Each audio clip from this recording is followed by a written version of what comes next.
ಮತ್ತು ಅರ್ಜಿದಾರರು ಅಪೀಲನ್ನು ದಾಖಲಿಸಲು 13 ವರ್ಷಗಳ ಮಿತಿಮೀರಿದ ವಿಳಂಬವನ್ನು ವಿವರಿಸದೆ ಮನ್ನಾ ಮಾಡಲು ಸ್ಪಷ್ಟವಾದ ಅಭಿಪ್ರಾಯವನ್ನು ತೆಗೆದುಕೊಳ್ಳಲು ಮೊದಲು ನೋಟಕ್ಕೆ ಸಮ್ಮತವಾದ ಯಾವುದೇ ವಾದ ಮಾಡಿರುವುದಿಲ್ಲವೆಂಬುದು ಸ್ಪಷ್ಟವಾಗಿದೆ. 19.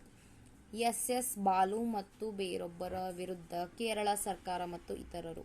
ಪ್ಯಾರಾ 17 ಪ್ರಕರಣದಲ್ಲಿ ವಿಳಂಬವು ಸಾಮಾನ್ಯ ನ್ಯಾಯವನ್ನು ವಿಫಲಗೊಳಿಸುತ್ತದೆ ಎಂಬುದನ್ನು ಪರಿಗಣಿಸುವಾಗ ಮಾನ್ಯ ಸರ್ವೋಚ್ಚ ನ್ಯಾಯಾಲಯ ಈ ಕೆಳಗಿನಂತೆ ಅಭಿಪ್ರಾಯಪಟ್ಟಿದೆ.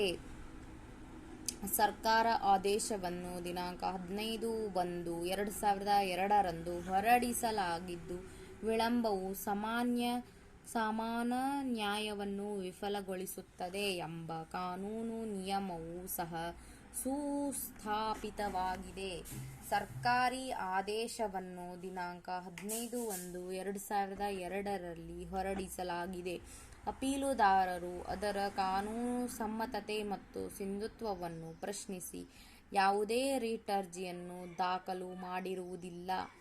ಇತರರಿಂದ ದಾಖಲು ಮಾಡಿದ ರಿಟ್ ಅರ್ಜಿಗಳ ತರುವಾಯ ಮಾತ್ರ ಅಂಗೀಕರಿಸಲಾಗಿದೆ ಮತ್ತು ಕೇರಳ ರಾಜ್ಯವು ಅವರ ವಿರುದ್ಧ ಅಪೀಲನ್ನು ಹೂಡಿದೆ. ಅವರು ಪಕ್ಷಕಾರರ ಪ್ರತ್ಯರ್ಜಿದಾರರಂತೆ ಸೇರ್ಪಡೆಗೊಂಡಿದ್ದಾರೆ.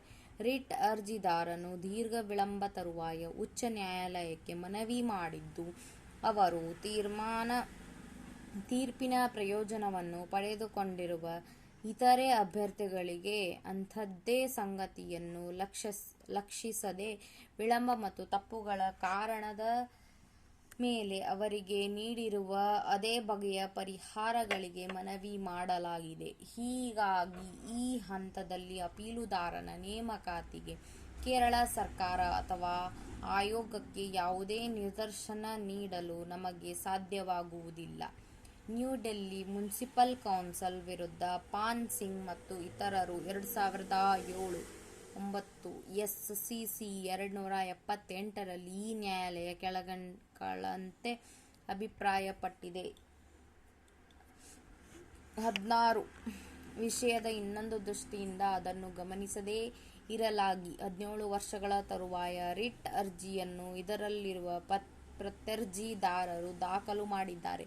ಅವರು ದೀರ್ಘಾವಧಿಯಲ್ಲಿ ತಮ್ಮ ಕುಂದುಕೊರತೆಗಳ ಪ್ರಶ್ನೆಯನ್ನು ಎತ್ತಿರುವುದಿಲ್ಲ. ಅವರು ಇದರಲ್ಲಿ ಗಮನಿಸಿರುವಂತೆ ಈ ಮುಂಚೆ ಸಾಧ್ಯವಿರುವಷ್ಟು ಅವಕಾಶದಂತೆ 17 ಕೆಲಸಗಾರರೊಂದಿಗೆ ಕ್ಲೇಮು ಸಮತೆಯಾಗಿರುವುದಿಲ್ಲ. ಅವರು ಕೈಗಾರಿಕಾ ನ್ಯಾಯಾಧೀಕರಣದ ಮುಂದೆ ರಾಜ್ಯದಿಂದ ಮಾಡಿದ ಉಲ್ಲೇಖದಲ್ಲಿ ಸಹ ಪಕ್ಷಕಾರರಂತೆಯೂ ಸಹ ಸೇರ್ಪಡೆಗೊಂಡಿರುವುದಿಲ್ಲ.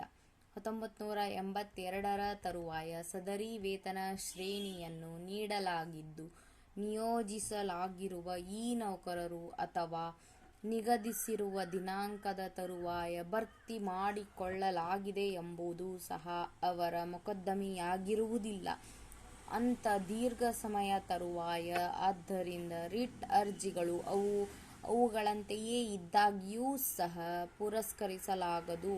ದೀರ್ಘ ಸಮಯದ ತರುವಾಯ ಈ ನ್ಯಾಯಾಲಯಕ್ಕೆ ಮನವಿ ಮಾಡಿರುವ ಅವರ ಪರವಾಗಿ ವಿವೇಚನಾತ್ಮಕ ಅಧಿಕಾರ ವ್ಯಾಪ್ತಿಯನ್ನು ಸಹ ಚಲಾಯಿಸಲಾಗುವುದನ್ನು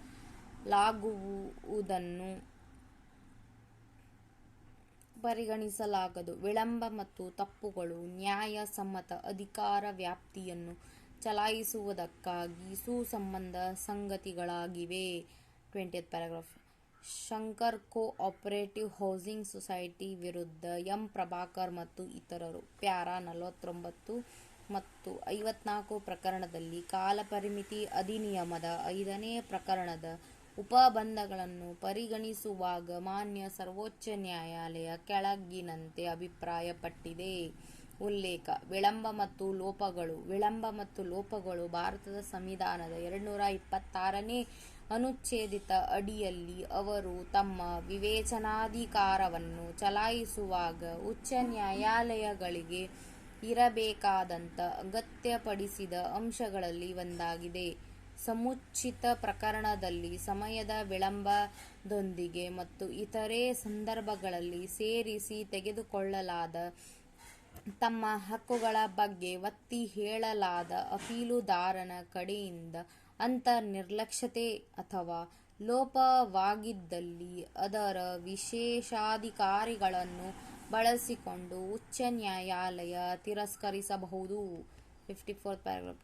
ಸುಸಂಬಂಧ ಪರಿಗಣನೆಗಳು ವಿಳಂಬ ಮತ್ತು ಲೋಪಗಳನ್ನಾಗಲಿ ನಿರ್ಧರಿಸುವಾಗ ಸಂವಿಧಾನದ 226ನೇ ಅನುಚ್ಛೇದದ ಅಡಿಯಲ್ಲಿ ರೀಟ್ ನ್ಯಾಯಾಲಯಕ್ಕೆ ಮನವಿ ಮಾಡಿರುವ ವ್ಯಕ್ತಿಯ ವಿರುದ್ಧ ತರತಕ್ಕದ್ದು ಎಂಬುದು ಈಗಾಗಲೇ ಇತ್ಯರ್ಥಗೊಂಡಿರುವುದಾಗಿದೆ.